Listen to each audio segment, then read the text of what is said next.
Within a few days of forming this BJP-led government in West Bengal on 9th of May, the union government, that is the first engine, announced a host of schemes to support the state government in the areas of science and innovation, infrastructure, health and research, employment and rural generation.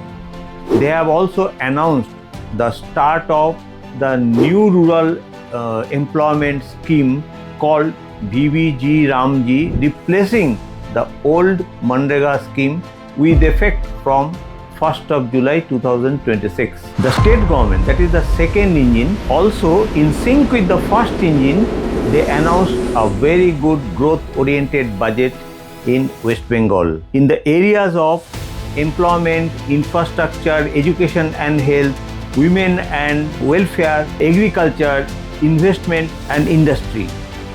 The major commitment which the government announced was Annapurna scheme, the announcement of DA, 1 lakh government employment, out of which 33% would be reserved for women, administrative and industrial overall, that is creation of the 5 new districts, etc. They have also announced the safety and security for the people and setting up a conducive atmosphere in the state for attracting the industry.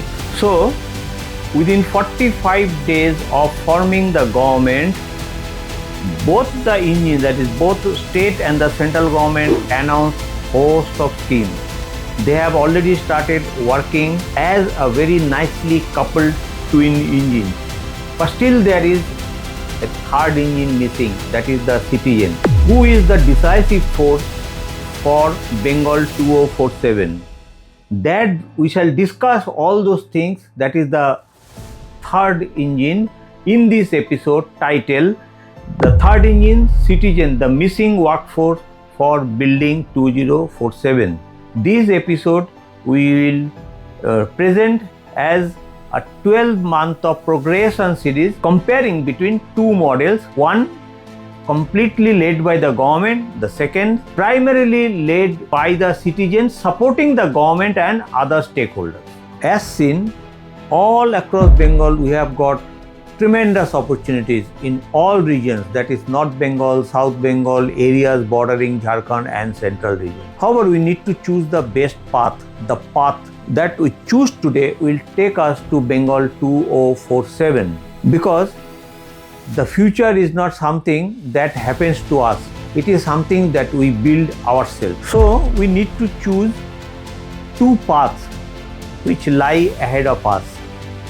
Path A, or call it Model A, which is a government-led model where government is the sole prime mover, developer, investor, they invest the capital, and the citizen and the industry, they remain the passive actors, they wait for an expectation. To the contrary, in the path B, which is called an ecosystem symphonizer model, where all the stakeholders will be working together in unison.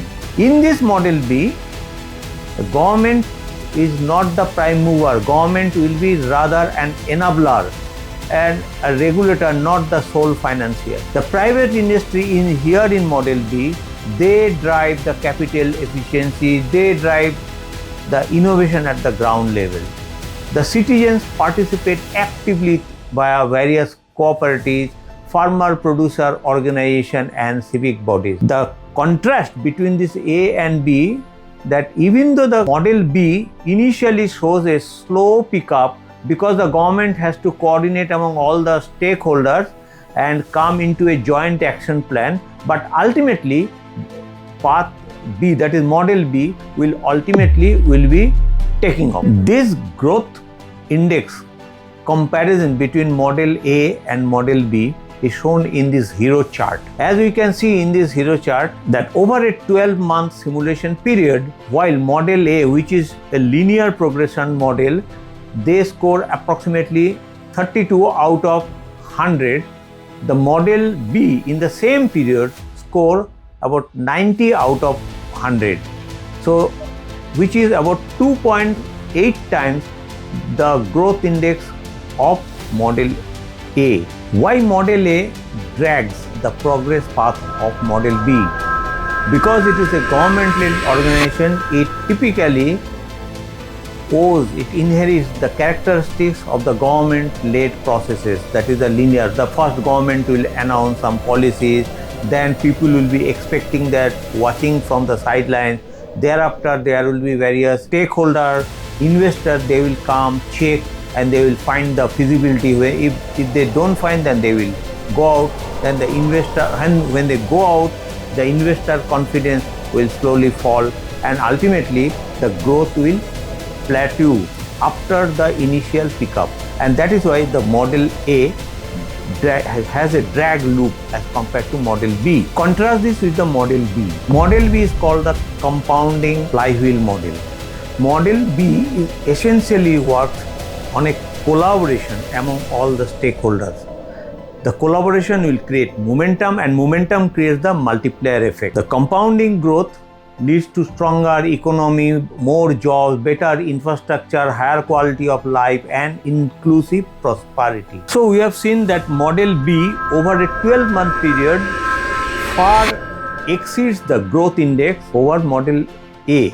But within this 12-month period also there are 4 phases. Phase 1, Phase 2, Phase 3 and Phase 4. Phase 1 is basically a false parity period where both Model A and Model B progress equally well. Then from the 4th month onwards is the period of quite divergence, where particularly month 5 is a point of inflection from where Model B starts slowly picking up. And then comes the Phase 3 where all the stakeholders starts further collaborating, further working. As they start seeing the effect, they start taking more and more interest, which ultimately lead into the final phase of Phase 4 over month 10, 11 and 12 is the leapfrogging period. So we have seen all the opportunities, all the challenges, two different paths, and how the growth index of path B is more than path A. So now the question is, we need to take action, we need to seize the opportunities. These opportunities, the potential which West Bengal is presenting in front of us, that we have to seize these opportunities. But how? What are the key actions we as a society need to take? Let us discuss about that. First is One Bengal, One Network. Integrate all the infrastructure corridor. There should be seamless connectivity between road, rail, air, inland waterways, digital, etc. There should be connectivity of north-south corridor, east-west synergy, etc. Then the second key action will be people at the center. We need to skill the people for the future, for the jobs for the youth, health, education, women, communities and inclusive development. Then we have to think of the industry and innovation, that is cluster-based development, ease of doing business, R&D, technology, innovation, etc. Then sustainable and resilient growth, under which green energy, clean environment, responsible urbanization, sustainable agriculture, blue economy, etc. The next important point will be partnership power. Various government plus citizen plus industry, the PPP model, the diaspora and global collaboration, the trust, transparency and accountability among all these stakeholders. And then finally, the most important action will be the data, planning and performance. There should be a performance linked execution. All that what we are doing, there should be a mechanism to evaluate the performance, and course correct and continuously improve all those. There should be evidence-based planning, real-time monitoring and evaluation. If this we can do, these 8 important major steps if we can take, then we should be able to seize the opportunities that West Bengal is presenting in front of us. So doing our part, let us take a citizen pledge. Pledge number 1, learn new things, learn new knowledge. Second, participate. Let us participate in the society development, in the West Bengal ecosystem development. Build.